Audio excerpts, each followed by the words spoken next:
What's one thing I wish I knew when I was younger that I think people could benefit from today?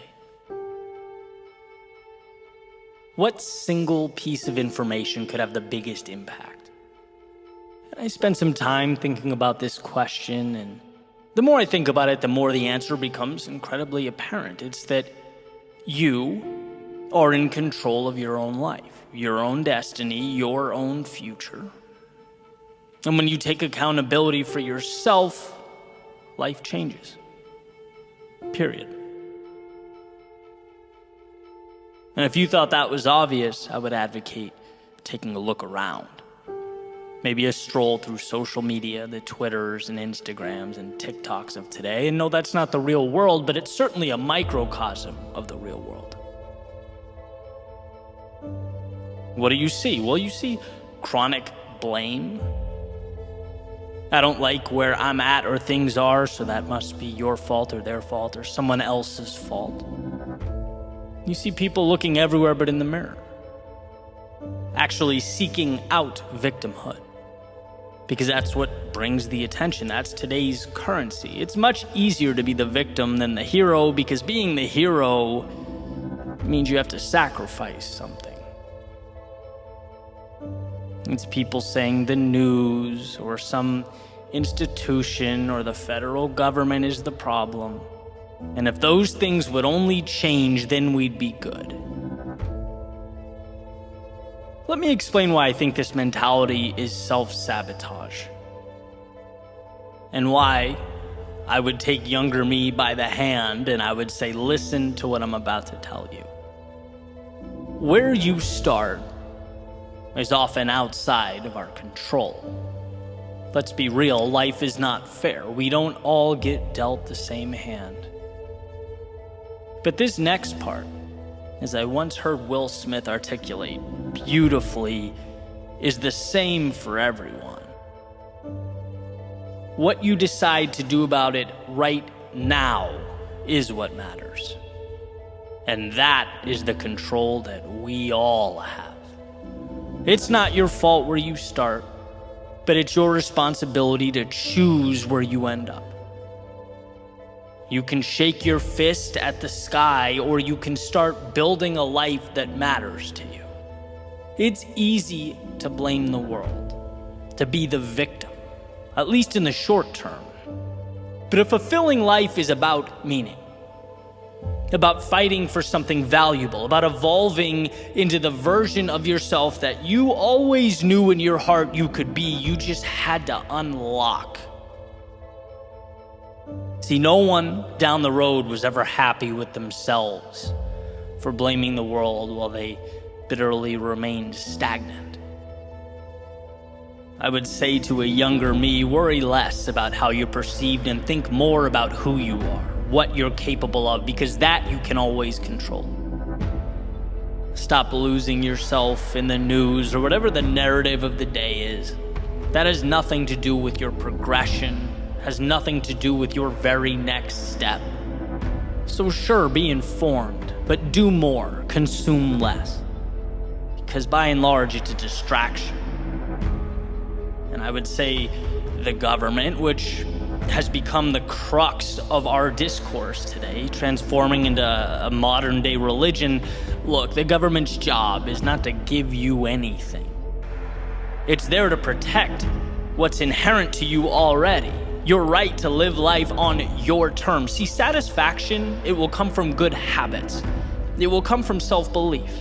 It will come from taking risks and failing and learning. It will come from the courage to step out into a world that's completely unknown. It will never come from a self-interested politician or body in Washington, red or blue. So stop whining about political optics and focus on where your 2 feet are taking you right now. Because I promise, in the grand scheme of things, that's what matters. That is your strength.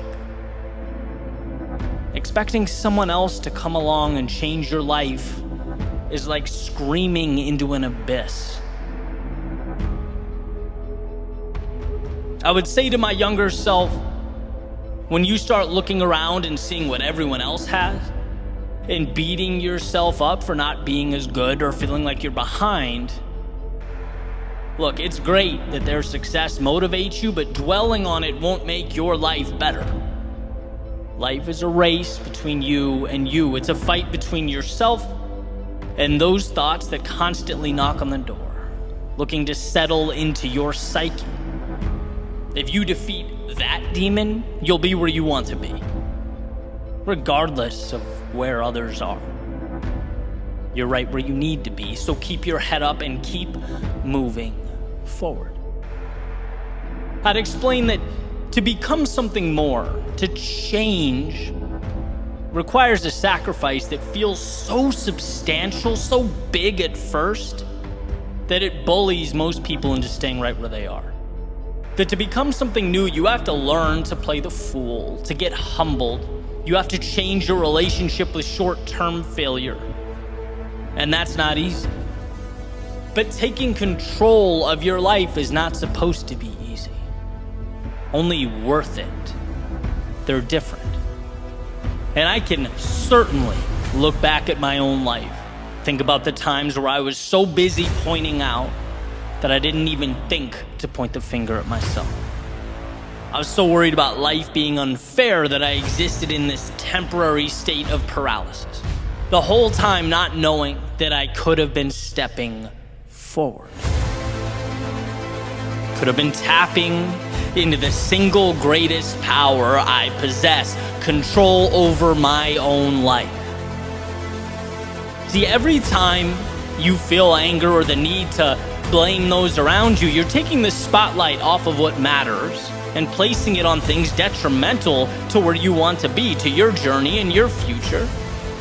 Even the most unjust, arbitrary things. Let's say you didn't get that promotion you were beyond qualified for, or you were mistreated by someone, or things didn't go the way you wanted them to. You can fill in that blank, but refusing to blame others and immediately taking responsibility, again, even in a situation like that, it gives you one of the greatest advantages in life.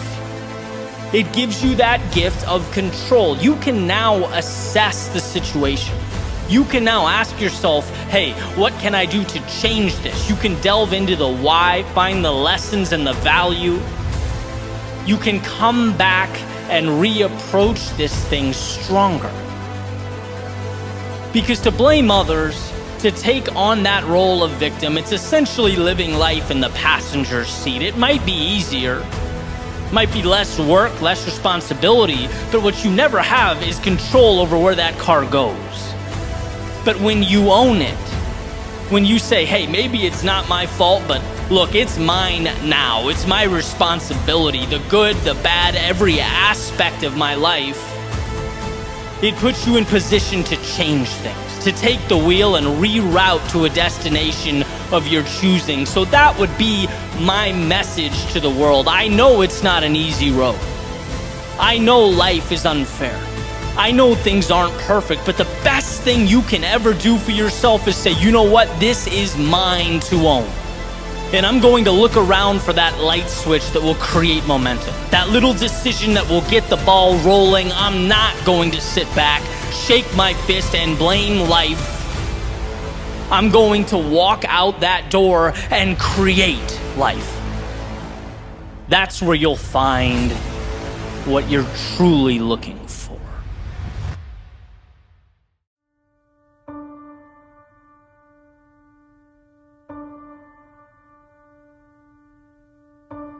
Stay awake long enough to capture the reality in front of you, but not so long that you forget to dream of new realities. Stay who you are, because your voice and your vision and your talents, they're unparalleled. But don't stay the same.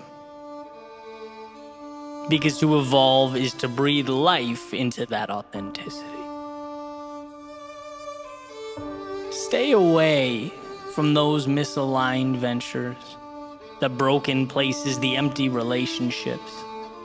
They're not you. But stay close to those things that are. Stay in when it's time to invest in yourself, to chip away at our default ignorance, to turn that curious soul into a knowledgeable actor. But know that all that other stuff, the fun, the escapes, the distractions, they stay right where they are, waiting, should you need them. Stay the course. Not just when it's easy, but when it's difficult. When things for a moment in time feel impossible, lose their glamour, feel like a burden too costly for you to pay. Because hanging in there through the storm, it changes the way we look at life. Like being able to see the stars for the very first time, and no storm stays forever. Stay humble. Because knowing what you don't know is the first step in becoming who you might be. But don't stay so humble that you can't move with conviction into that great unknown. Stay hungry, stay motivated, stay fixated on the next great adventure. But stay grateful for everything you have now. See, without that, the future loses its allure and its relevance. Without that, the perpetual desire for more stays. But that all-important sense of purpose goes. And a life without meaning, well, it just isn't much of a life. And that, if anything, is what we are left to understand. That fine line between staying and going, anchors down or sails up, acceptance of all that is, but the pursuit of all that can be. When the heart pushes and the brain pulls, perhaps this little formula is what connects all the dots. Stay who you are and go where that truth leads you. Stay because identity is power, home is our foundation, and our reflection tells the story. But go because progress is happiness. Meaning is rooted in overcoming, dying and being born again, slaying dragons just to prove to ourselves that we could. So go dream of new realities. Just make sure you stay awake long enough to remember why you dream.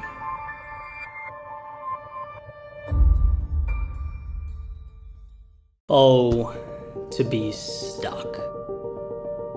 Those moments in time where the world we've anticipated, the one that we've hoped for, well, it's not quite matching up with the one we're looking at. Those times where you stop and think, aren't I supposed to get out what I put in? Isn't the point of planning to have some type of control, some semblance of authority over the outcome? How do I get those worlds to align? I've been thinking a lot about how paradoxical life is, how what we fear is often the exact same thing we need most. How what we're terrified of is where we find our courage, it's where we become more. How when we look ourselves in the mirror and have no clue at that moment in time who the hell is looking back, well, that moment is when it all begins. Bingo. Here's what I think. I think being stuck is the blessing that we didn't know we needed, because at that moment in time, it begs us to be what we're not. It opens the curtain and unveils something that's so necessary, so imperative, yet so overlooked. Here's what the last decade of my life has taught me. It's taught me that until your back is against the wall, until you're up to your neck in regrets and I wish and opportunities passed by, until you realize that your reality is a fraction, a microcosm of your potential, you're not living. Because once you find that realization, well, that is when the magic happens. That's when we become who we might be. See, anyone can dance when the music is playing, but this moment, this is a special one. This is when you dance to silence. This is when you compose. I want to share with you an idea, a concept that's gotten me through the worst times. It's gotten me through times where I felt like I had nothing left, where I felt lost, unsure, underappreciated, where I felt like this world had absolutely nothing out there for me, that I was going to be a statistic, another dude who tried, failed, and quit. It's this. It's that you are always one decision, one move, one step away from a totally different life. Not sometimes or during the best of times, but always. And I'm not talking about the home run ball. I mean, sure, those are great, but they're shooting stars, the anomaly. I'm talking about getting on base. I'm talking about, one, believing there's a journey out there, that it's possible, and two, that you are worthy of that pursuit. Can you do one thing that makes you, even for a moment of time, remember who you are, feel the power, the contentment, the adrenaline of momentum? See, the road to redemption is always a light switch away. We just have to remember to reach for it. I love the idea that darkness is a temporary state. It's in its definition. Darkness is nothing more than an absence of light, calling on us to come in and be that flicker, that spark that changes the dynamic of everything. No miracle, no monumental situation, just a spark that grows and grows and becomes the wildfire that changes your reality. The same one that's existed in your soul the entire time. You're not stuck. You're simply starting. Yesterday might have been brutal. It might have been life-changing. It might have been so exhausting that it's hard to look back and even comprehend. But when that storm passes, and they all do, they leave us renewed. Sometimes learning we can survive is the best gift we receive. Because guess what? Life threw everything but the kitchen sink at you, and you're still here, still standing, a little wiser, a little braver, a little stronger, a little better prepared for whatever comes next. Not defined by the storm, but what you do in its wake, what you build with the pieces. Listen, today is yours. All you have to do is decide to reach out and make it so.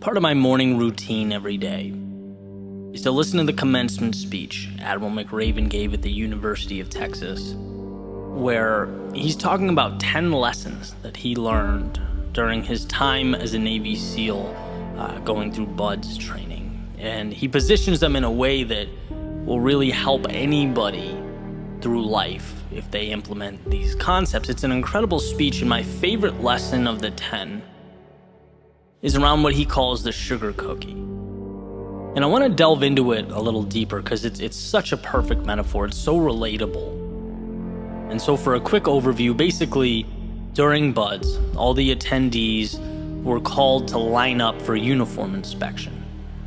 Right? And the instructors would, walk by and check out their uniforms. They had to be perfect, right? As McRaven says, uniform pressed, belt buckle shiny, no smudges on the shoes. But the point of the exercise that a lot of people really didn't understand is that the uniforms were never going to be good enough. The inspectors or instructors would always find something wrong. And the punishment was to go run down into the water with your clothes on, get soaking wet, then roll around in the sand, and it sticks to you all day. That's why they call it the sugar cookie. And what he says is, right, you were never going to succeed. The perfect uniform was impossible. The instructors wouldn't allow it. But the interesting thing is that some people simply couldn't handle that idea. They didn't understand that no matter how well you prepare or perform, sometimes you're going to end up a sugar cookie. That is life. It's such a powerful concept. It's a life lesson that must be understood before someone can effectively make their way in the world. The idea that life simply isn't fair. And those who refuse to accept that are pulled into this void of projecting out and looking to assign blame as opposed to continuing a march forward and reshaping the odds, right? A tough lesson to learn. It's tough to work and work and work and not get that immediate validation you hoped for. It's tough that life drops obstacles before us that we weren't prepared for and don't feel equipped to take on. It's tough when people around you get rewarded or promoted or acknowledged for doing the same or less than you. And if you let it, it will eat you up. It will taint your view of the world. It can close the door to your own self-improvement and open it up for comparing, contrasting, projecting, blaming, toxicity. It really hit home for me when McRaven says, look, some people just couldn't understand that no matter what they did, they were going to be a sugar cookie. They couldn't rise above the apparent unfairness. They didn't realize that they were being prepared for the reality of life, not the gentle, predictable, fair world we often feel is owed to us. So the ones who made it out of the class, well, they took their hits, they dealt with their discomfort, they learned to expect more out of themselves. Right? There simply was no room for the victim mentality there. Those who wouldn't help themselves, they got weeded out, left behind. It really is the perfect metaphor for life. And as far as I'm concerned, the only way to ensure defeat is to divert responsibility to the outside world. The only way to remain powerless is to feel bad for yourself, to feel angry that life isn't what it is in the movies. Again, hard to hear. In a perfect world, hard work's always rewarded. The correct actions always have positive consequences, but that's not always reflective of reality. As the saying goes, it's not your fault where you start, or when things you can't control present themselves and make your life challenging. You didn't choose that hand. Not your fault. But guess what? Where you go from here is your responsibility. It is your responsibility to move beyond the cosmic injustice you can do nothing about and create a better situation, a better outcome, a better world. How many times in life do we find ourselves looking in the mirror, saying, hey, I did everything I was supposed to do. Why am I being punished? Why is this happening to me? Why did I take that L? On paper, every box was checked. Right? I've asked the question. We've all asked the question. And every time we do, we're placed at a crossroads of sorts. Do we go one way, let it derail us, distort our worldview? Do we let it alter how we perceive ourselves? Or do we go the other way? Do we acknowledge that life is a marriage of highs and lows? And to make something of it, we shouldn't feel slighted by the challenges, but accept them. Let them make us better. I've learned this again and again. I learned this after I spent 4 months on a project in 2014 that essentially bombed, right? And it was the first time in my life that I felt that. It's like, how? I put everything into this. How could I get nothing back? Well, turns out I got the world back. I just didn't see it at the time. I learned one of the most powerful lessons to learn. The universe is indifferent to your agenda. All it does is present an obstacle course in front of you and allows you to navigate as you see fit. Will you focus on the negative?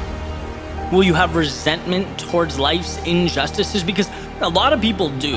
A lot of people can't get past it, so they hide from the struggle that would ultimately become their strength. And see, I'd much rather work to be the type of person who finds the positive, who carries on, who doesn't take hardship personal because it's not a personal thing. In fact, let's remove the emotion from it altogether. Let's focus on getting through. As a good friend of mine says, if you're on a hiking trail and you get bitten by a snake, are you going to chase the snake into the woods so you can kill it and get your vengeance? Or are you going to go to the hospital and get the medical help you need? Are you going to focus on what's necessary for your betterment, to move on, to grow? And every time you accept responsibility for a situation, every time you point at yourself as the one who can make something good happen, you move forward. You stack the odds in your favor. You position yourself for something bigger and better. And it doesn't mean it will happen overnight or even that you are entitled to an outcome. But those who remain empowered through life's trials and tribulations, they usually find a way. Not because they deserved it, but because they simply did not stop. They did not waste time blaming the universe and instead created something of value. They got over being that metaphorical sugar cookie and started thinking about the big picture. They accepted the defeats and they learned. They made a pact with the face looking back at them in the mirror that sometimes we don't get the ideal hand, but it will always be up to you how to play it.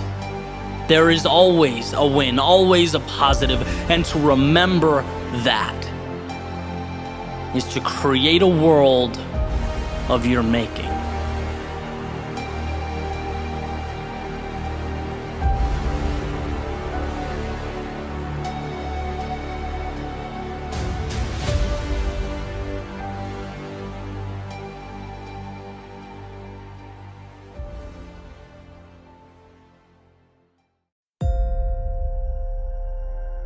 There are always barbarians at the gate.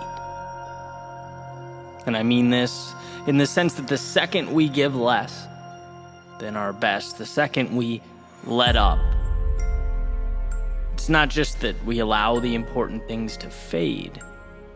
No, we let the outside world infiltrate our existence.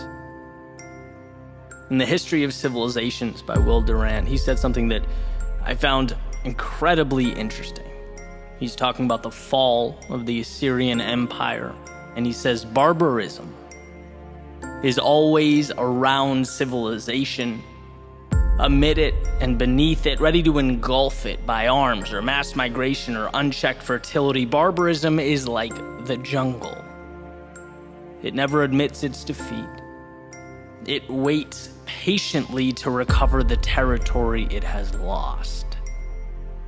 See, in those civilizations Durant speaks of, they knew they were always living with the threat of an attack by outside forces that oppose it, knowing that calm and quiet wasn't the rule, but the exception to the rule. And in its weakest moments, it crumbles.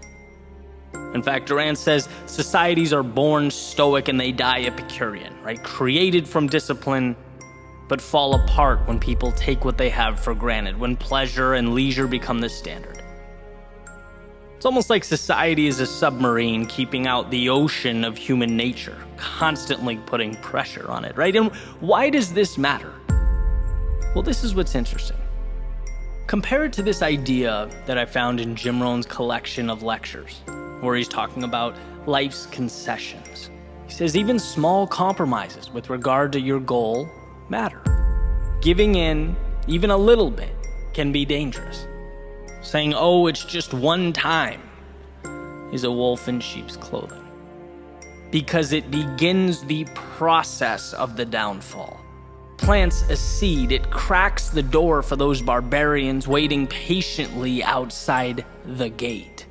The ones who know discipline is not guaranteed.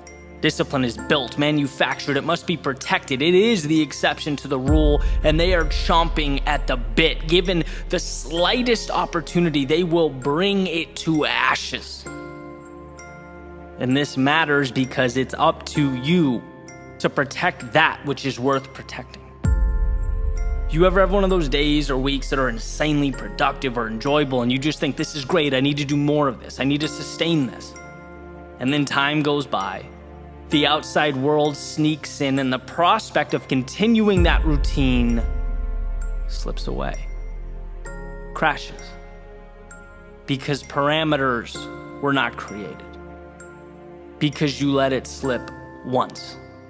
And once doesn't mean you'll pick up where you left off. No, once is whispering to your subconscious that it's okay to concede. It says, oh, it's all right, I'll stray from my path just for the important things. I'll only crack the door for the barbarians when I need to. But now you're in an interesting situation. How do you measure when it's important enough to quit or stop or cheat? And trust me, I understand that life is complex. It's not black and white, but the areas we grow the most are the same areas where we leave no room for negotiation. X, Y, or Z is going to happen because it is who you are. And that door, it stays shut to the outside world, the mediocrity telling you your plans don't matter, to the barbarians outside looking for any excuse to infiltrate or destroy.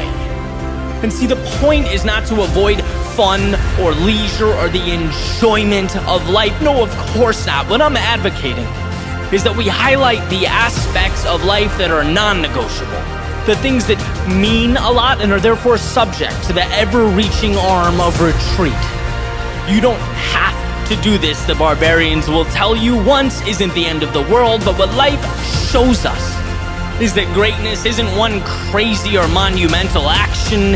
It's keeping the intruders out where they must be restrained, remaining diligent in one's pursuit towards something more.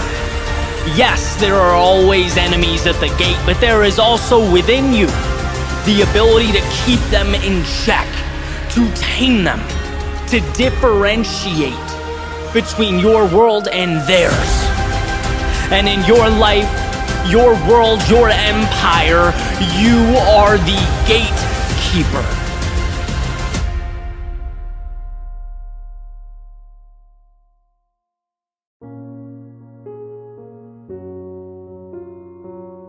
One of the most important realizations out there, you could say for life in general, certainly any situation, is simply knowing that there are options.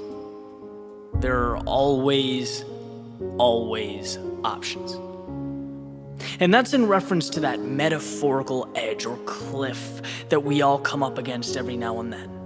Right? In one capacity or another, we've all been there. We've had enough. We're mentally, physically exhausted. The deck seems to be stacked against us, and things feel hopeless. Right? And the reason that this realization has been so valuable is because it's in these moments that the negative seems to want to overshadow the opportunity. It's all we see. Right? When you've taken loss after loss after loss, your rough stretch, the brain tends not to paint pictures of rainbows or butterflies. It does the opposite. Creates a narrative of victimhood, tragedy, acceptance. It says that this is reality, this is forever. And that's why so many people let the past define who they are. Right? Because when it's rained for 6 weeks, you begin to anticipate rain. But that's why this little rule is so crucial, right? It says, hey, listen, take a step back and remember that you were the one pulling the strings. Anytime things feel hopeless, it's because you are choosing not to look at what matters. You're seeing the bad stuff, the footsteps that brought you to your predicament.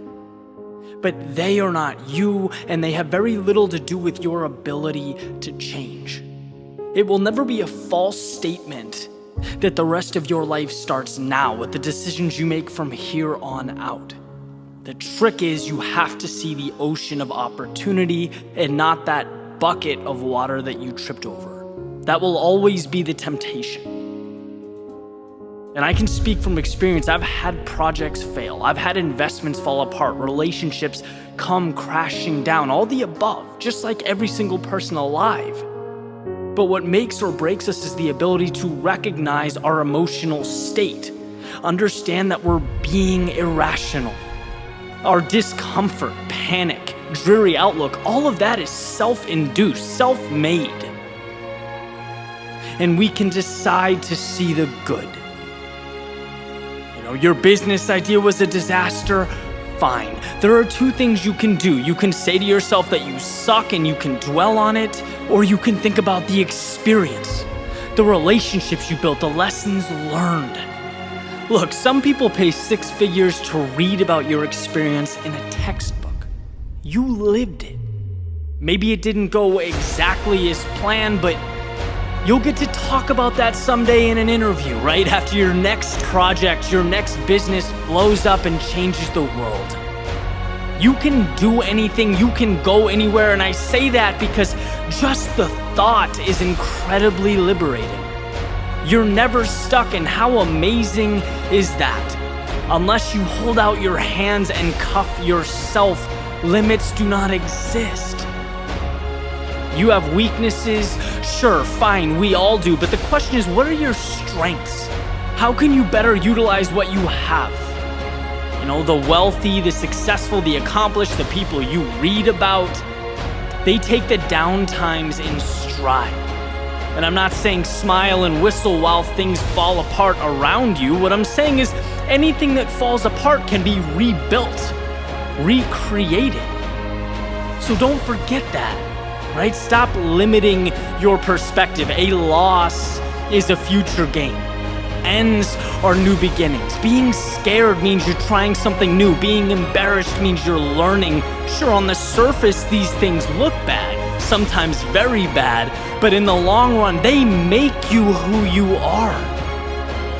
I always say people don't run marathons because it feels good.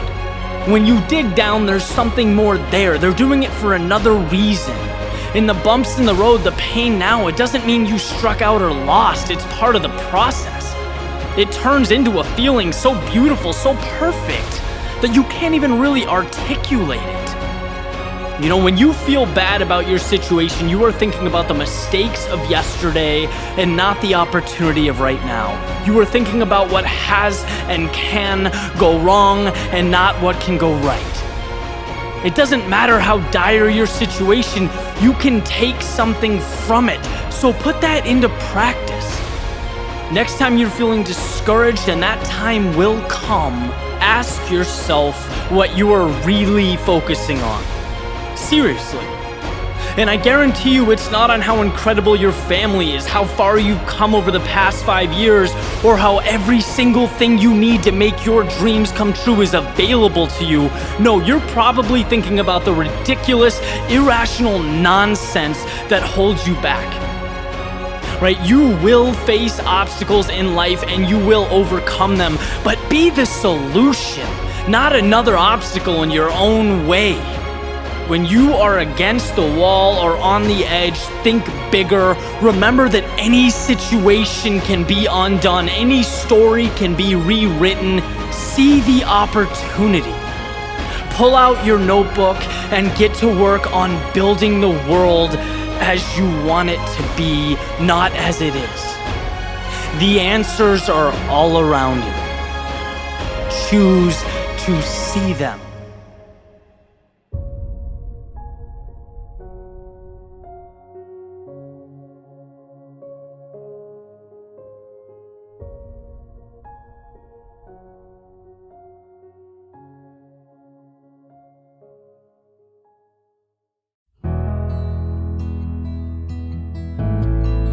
The only ones who never find their way are the ones who never leave.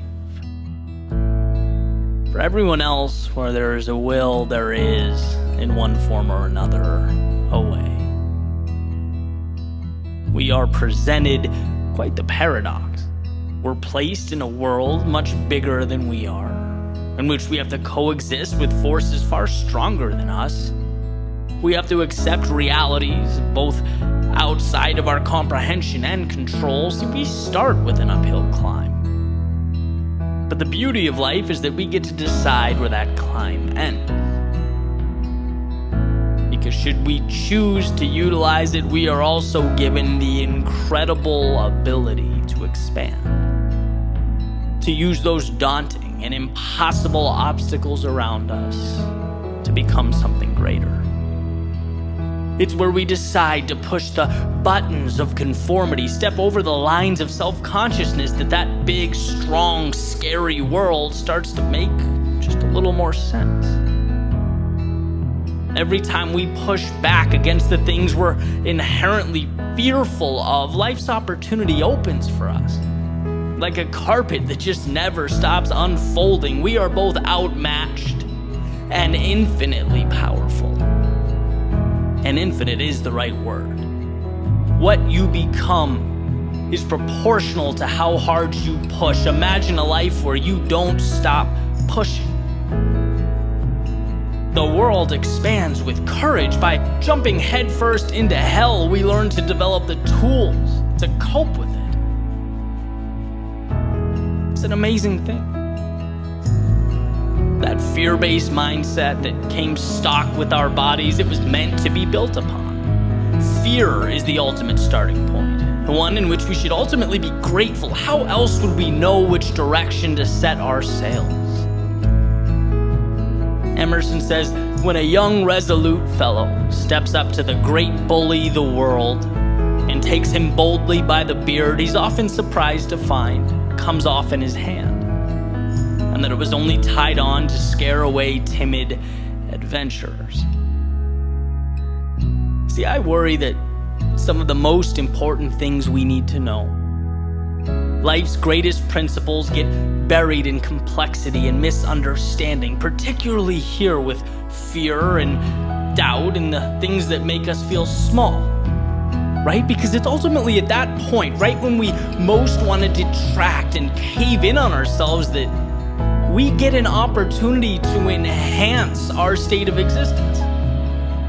It's the very point where, with a simple decision, we can become something more. We can turn pain into strength and ignorance into wisdom. Sure, we're supposed to be scared. We're supposed to be timid. This is, after all, what it is to be human. But I also believe with all my heart we're supposed to take those things and rule over them. Make them transportation to what could be, not a barrier around what is. That's why this danger life continually creates for us is nothing more than a metaphorical cocoon. It's a continual reinvention. And how beautiful it is to know that there are no bounds to our potential. No borders we can't reach as we climb to this ever-changing destination. And how incredible to know that the very obstacles life places before us will, funny enough, be what gets us there.